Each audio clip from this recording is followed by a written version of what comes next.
This is actually quite surreal. It's Sunday evening, Montreal.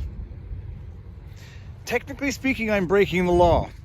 Technically, because our government, who has had 10 months to prepare for this apparent second wave of the pandemic, in the last 10 months what have they done to increase hospital capacity, prepare for this second wave of a pandemic that they said was coming? It's not clear what they've done.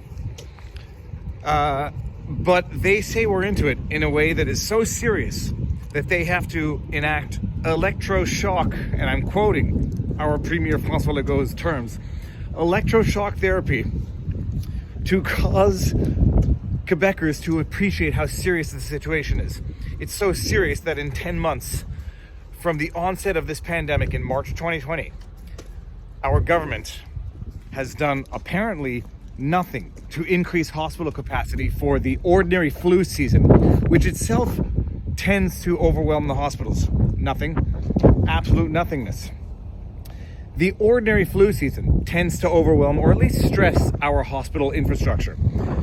We're in the midst of a pandemic and have been for the last 10 months, and our premier seemingly having done nothing. The solution? Not just a lockdown, not just shutting down of non-essential businesses. Curfew. Curfew from 8 in the evening until 5 in the morning. This is surreal. It's actually surreal. I'm walking up a one-way street. This is Green Avenue, and it's empty.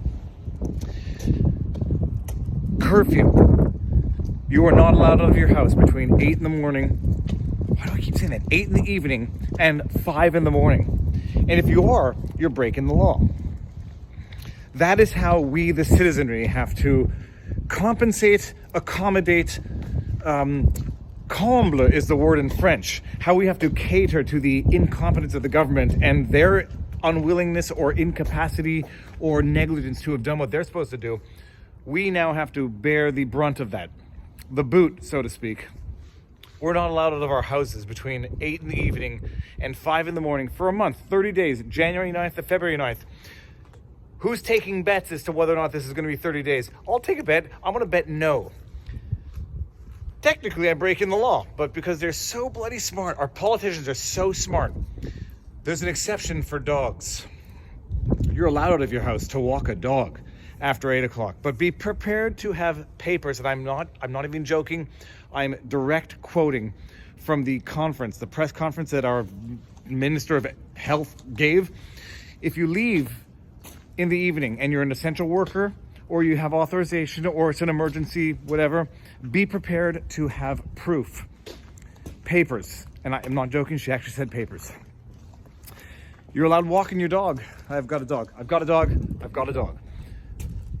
But even with the dog, you're only allowed going 1 kilometer from your place, your house, your home.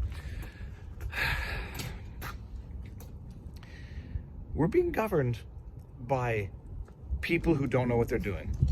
And I'm weighing my words in the most civil and respectful manner possible. We are being governed by people who have no idea what they're doing, or who know what they're doing but are doing it so badly that when they are caught with their own incompetence rubbed in their faces, their initial reflex is to make us pay for it. And we do. Physically, literally, and spiritually. We pay for it because we're locked down. We pay for it because we pay taxes. And we pay for it because we are dealing with this psychological and spiritual abuse over the last year for a government that seems to be incapable, unwilling, incompetent, corrupt, or a combination of all four to deal with the situation. This dog's a savior.